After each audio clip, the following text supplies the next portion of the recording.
한국경제TV 생생한 실전 투자 정보 와우퀴. 월 5,000원 커피값으로 투자 정보가 내 손 안에 배달됩니다. 와우킥 N에서 만나요. 네, 이번엔 미증시 전문가와 함께하는 시간 미증시 인사이트입니다. 오늘은 한국투자증권 명동 PB센터 김호균 팀장과 함께합니다. 어서 오십시오. 네, 안녕하십니까. 네. 개장 전에 9월 비농업 고용지표와 실업률이 발표됐습니다. 9월 수치이긴 하지만 비농업 고용은 11만 9천 건으로 상회를 했고요. 실업률은 4.4%로 더 악화됐는데요. 오늘 개장 상황과 12월 금리 정책의 향방 어떻게 보십니까? 네, 일단은 12월 FOMC 금리 인하 가능성은 점점 낮아지는 것 같습니다. 특히 전일에 나왔던 부분이죠. 10월 고용 보고서에 대해서 좀 늦춰질 것 같다. 그것이 FOMC 이유가 될 것 같다는 얘기가 나오면서 금리 인하 확률이 거의 50에서 30%까지 쭉 떨어졌습니다. 그리고 오늘도 고용 지표가 나오면서 금리 동결의 가능성이 좀 더 높아졌는데요.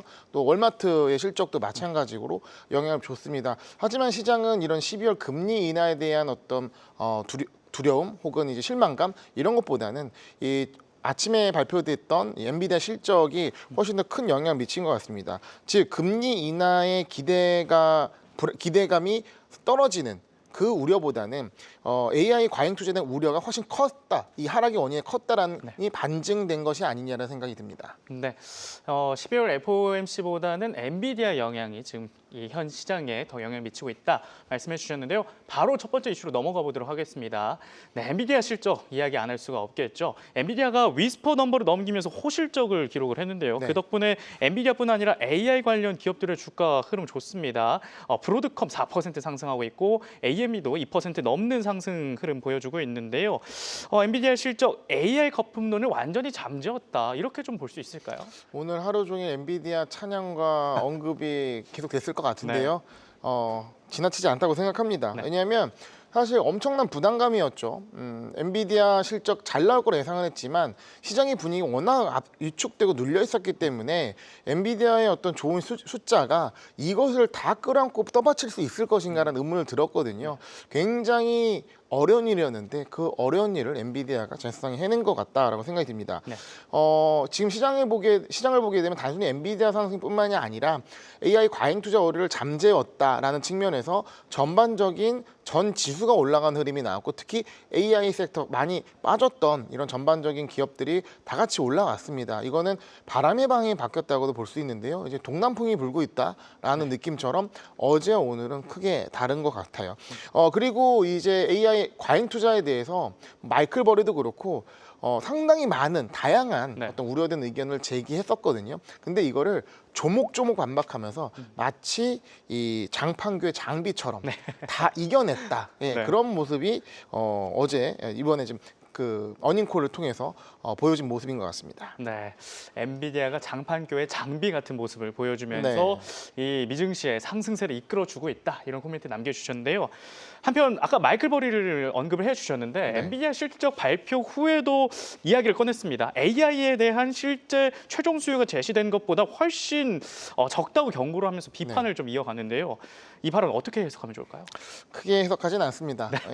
일단 마이클 버리의 어떤 신뢰도 자체가 지금 젠슨항이 다른 것도 아닌 이 실적 발표를 통해서 데이터를 근거로 해서 얘기를 했고 그리고 이 재무제표 상에 감가상각을 얼마나 늘리느냐에 대한 우려를 제기했지 않습니까? 근데 그 부분에 대해서도 젠슨항이 정확히 이것을 반박하는 내용을 말했기 때문에 물론 직접 마이클 버리를 언급한 건 아닙니다만 이 부분을 언급을 했고 그리고 또한 이 팔란티어와 엔비디아를 같이 숏을 투자를 했는데 그거에 대해서 팔란티어까지 같이 엮으면서 엔비디아가 같이 이제 옹호를 하는 그런 모습을 보여주면서 어떤 마이클 버리의 주장은 젠슨항에 이게 눌렸다. 그거는 증시가 이것을 보여주는 것이 아닌가라고 생각을 합니다. 네, 펀드 매니저 마이클 버리가 숏 포지션을 구축했던 팔란티어 같은 경우에는 오늘 4.4% 상승 중에 있습니다. 그럼 바로 알파벳 이슈로 넘어가 보도록 하겠습니다. 알파벳, 오늘도 주가 상승세가 좋습니다. 3.28% 상승하면서 장중 한때 최고가를 또 경신하기도 했는데요. 이 제미나이 3 출시 이후 호평을 받으면서 주가 고공 행진 중입니다. 제미나이 3, 이 AI 판도를 바꿀 수 있다, 이렇게 볼 수 있을까요?